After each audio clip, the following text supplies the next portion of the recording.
सरस्वत्याम् आश्रमः पश्चिमे तटे सम्याप्राशयते प्रोक्त ऋषीणाम सत्रवर्धनः। आप लोगों में से बद्रीनाथ कौन कौन गया है भैया? सब गए हैं। बद्रीनाथ के ऊपर ही एक गांव है, माना गांव, जो भारतवर्ष का आखिरी गांव है। वो उसके आगे बॉर्डर लग जाता है। वहीं भगवान वेद व्यास जी की गुफा है। उसका नाम है व्यास गुफा, सम्याप्रास। आज भी है, आज भी वही स्थान है। आप लोगों ने दर्शन किया होगा।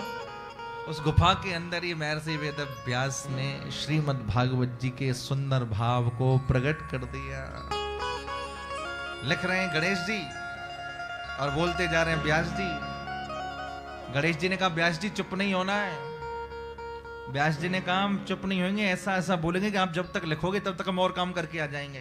तो भागवत के बहुत सारे श्लोक तो इतने क्लिष्ट हैं, वो ऐसा लगता है मानो कैसे गणेश जी ने अपने हाथ से लिखे हैं। संस्कृत के ऐसे ऐसे सूत्र होते हैं महाराज। अपतंत्री स्वश्री नप्त्री नष्ट्री त्वष्ट्री क्षत्री पौत्री प्रशास्त्री नाम। आप सोचो, इसको याद करने में कम से कम 1 महीना लग जाएगा।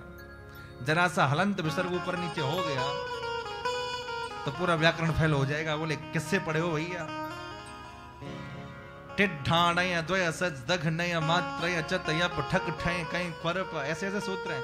हम लोग व्याकरण से पढ़ते तब सब याद करने पड़ते थे।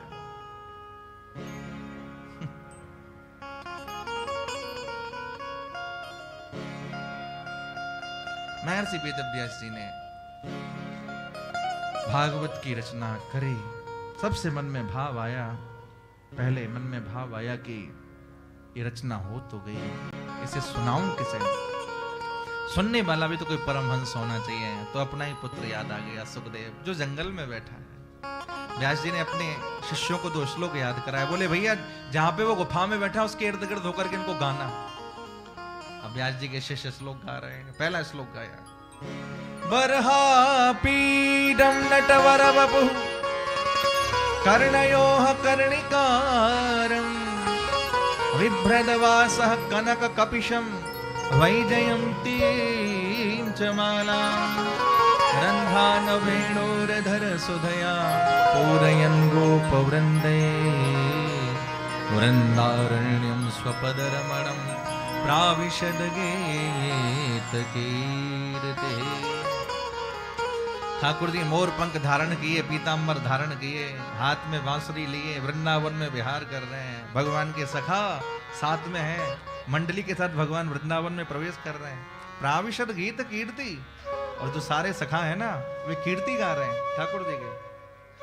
अच्छा भैया ठाकुर जी इतने सुंदर है, सुखदेव जी ने सुना इतनी सुंदर, पर भैया इतने सुंदर है, उनका स्वभाव भी तो सुंदर होना चाहिए। क्या पता सुंदर का स्वभाव खड़ूस निकल गया तो दूसरे शिष्य ने दूसरा श्लोक गाया, अहो बकीयम स्तन कालकोटम जिघांसया पाय यदप्य साध्वी लेभे गतिम धातृतितां ततोन्यम हम बादयालुम शरणम ब्रजे। ये भगवान का स्वभाव है। देखो भाई,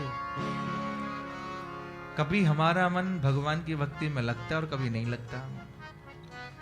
ये प्रश्न हमें बहुत लोग करते, बोले कभी कोई तो मन करता है हमारा सब कुछ छोड़ छाड़ के वृंदावन चले जाए, और कभी कभी मन को जितना भी लगा उतना ही भागता है। ऐसा क्यों? ऐसा इसलिए मेरे भाई कि अभी तक हमने प्रभु के स्वभाव को समझा नहीं है।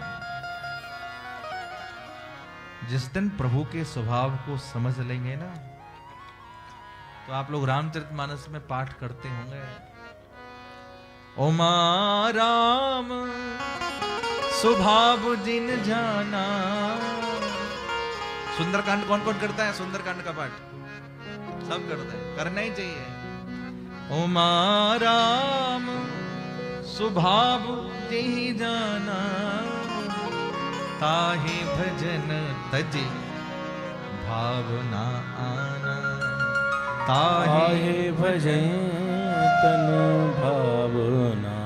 बोले जिसने मेरे प्रभु के स्वभाव को समझ लिया भैया, तो महादेव कहते हैं मानस में ताई भजन, उसका भजन छोड़ करके किसी वस्तु में मन नहीं लगता।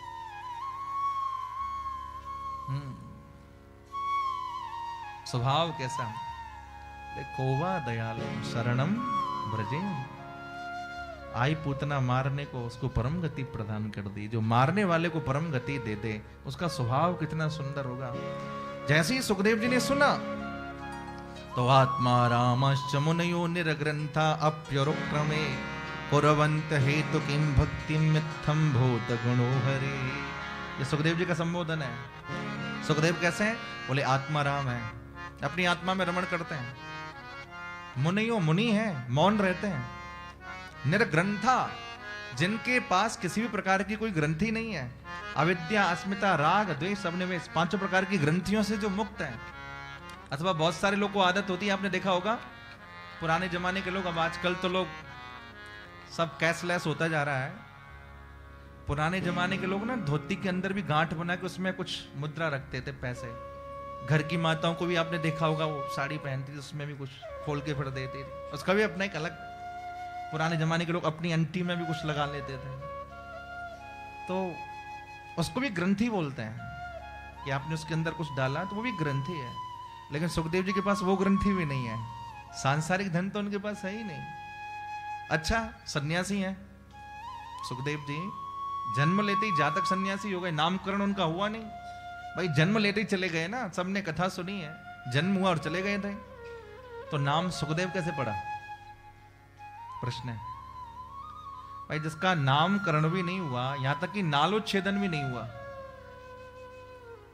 बालक का जन्म होता है तो नाल छेदन होता है, वो भी नहीं हुआ, चले गए, तो सुखदेव नाम कहां से पड़ा? बोले सुखदेव का मतलब होता है सुशुक्लम गायति कथयति वा, जो भगवान की कथा कहता है वो सुखदेव है भैया। जिनके पास सांसारिक धन की कोई ग्रंथि नहीं है वो सुखदेव। लेकिन कुर्वन्त हेतु की, जो निर्गुण की सत्ता में बैठे थे, निराकार की सत्ता में बैठे थे, छोड़ करके वो निराकार और दौड़ करके आ गए। इसलिए हरेर गुणाक्षिप्त मतिर् भगवान बादरायणे अध्यगान महदाख्यानम नित्यम विष्णु जनप्रिय। हरेर गुणाक्षिप्त, आक्षिप्त मति भगवान बादरायणी। राधे राधे। हरि के गुणों ने आक्षिप्त कर लिया जिसकी मति को, वो है बादरायणी सुखदेव।